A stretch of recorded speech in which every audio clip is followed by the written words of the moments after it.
Молодые косметологи.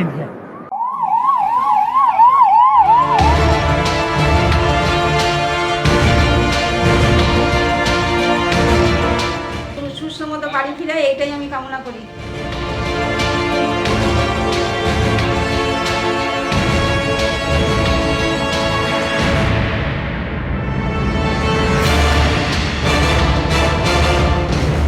সেই দিনকেই তো তোমাদের ওই জায়গাতেই মিনি সুইজারল্যান্ডে ঘুরতে যাওয়ার কথা ছিল। ঘুরতে যাওয়ার কথা ছিল, সকালবেলা প্ল্যানও করতাম যে আমরা মিনি সুইজারল্যান্ড ঘুরতে যাবো, বাট সামহাও আমরা বেরিয়ে এলাম, কারণ বেশি লোক অনেকেই বললো যে না আজকে বেরোবো, তো আজকে আর যাবো না। সামহাও ওই না যাওয়াটাই হয়তো আমাদের কাছে সব থেকে স্বাভাবিক হয়েছে আর কি। না মানে এখন মনে হচ্ছে যাইনি তো ঠিকই আছে, বাট যদি যেতাম সেটা আমরা নিজেরাও জানি না, বাট আমাদের সাথে কি হতে পারতো বা সেটা আমরা মানে জাস্ট কি বলবো।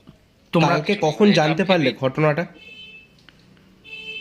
আমরা কালকে অ্যাকচুয়ালি আমরা তো কালকে চলে এসেছি এখানে, তো আমরা আসার পরে শ্রীনগরে আমরা যখন কালকে শিকারা রাইড করছি, শিকারা রাইড করে যখন আমরা জাস্ট উঠেছি আর কি ঘাটে, তখন দেখছি যে সব জায়গাতে বলা বলি হচ্ছে যে এখানে তাড়াতাড়ি করে আপনারা হোটেলে চলে যান, বাইরে থাকবেন না, এখানে সমস্ত কিছু বন্ধ করে দেওয়া হবে, রেড অ্যালার্ট জারি করে দেওয়া হবে।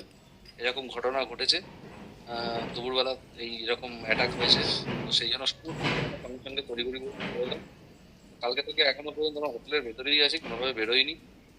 আর ভোরবেলা আমরা কোনো রকম এখান থেকে বেরিয়ে যেতে পারবো সেরকম একটা কনফার্মেশন আমরা পেয়েছি। বেরিয়ে গিয়ে আমরা সঙ্গে সঙ্গে আমরা এখান থেকে বেরিয়ে আগে জম্মুতে পৌঁছে ওখান থেকে ট্রেন ধরে বেরিয়ে আসবো, এটাই আমাদের এখন প্ল্যান। কারণ এর মধ্যে এইখানে থাকাটা এখন ইটস নট সেফ, কখন কোথায় কি হবে সে কেউ বলতে পারে।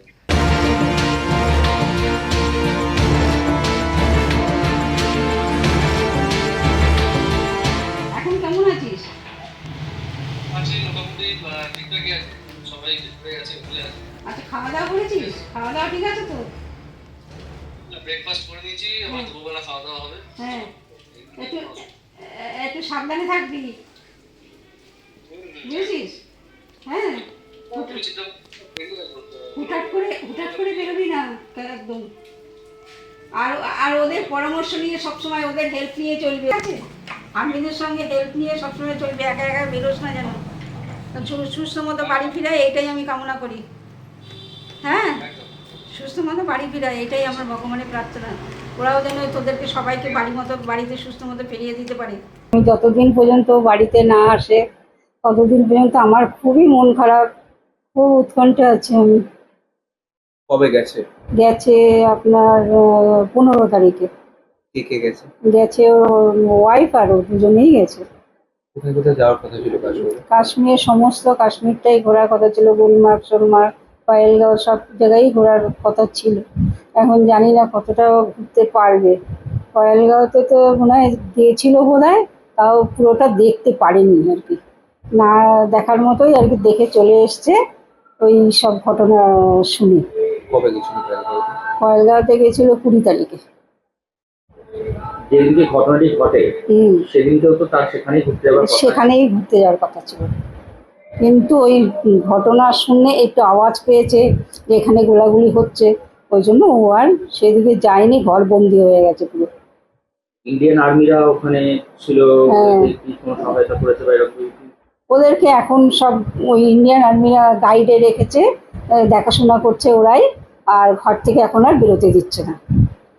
হয়তো বলছে যে তো আপনারা যেদিন ট্রেন ধরবেন আমরাই আপনাদেরকে পৌঁছে দেবো। ঘটনাটা মোটেও উচিত হয়নি, একদমই উচিত হয়নি। একটা ভূস্বর্গ জায়গা, সবাই যায় টুরিস্টরা দেখতে, তারা একটু আনন্দ করতে যায়, তার মধ্যে যদি এই ঘটনাটি ঘটে, এর মতো মর্মান্তিক ঘটনা কি আর হতে পারে? গেছে ও একটা টুরিস্টের সঙ্গেই গেছে। যতক্ষণ বাড়ি না পর্যন্ত, ট্রেন না ধরা পর্যন্ত, ট্রেন ধরতে পারলে বেশ নিশ্চিন্ত। কথা হয়েছে ছেলের সঙ্গে? হ্যাঁ, ছেলের সঙ্গে কথা হয়েছে, বলছে তুমি চিন্তা করো না, আমরা দেখছি, সাবধানেই আছি, বাড়ি আমি পৌঁছে যাব ঠিকই। ওনারা অনেক আমাদের হেল্প করছে আর্মিরা। কি পরিস্থিতি বলছে ছেলে ওখানে? বলছে পরিস্থিতি খুবই খারাপ, আর জারি করে দিয়েছে, ওই কারফিউ জারি করে দিয়েছে।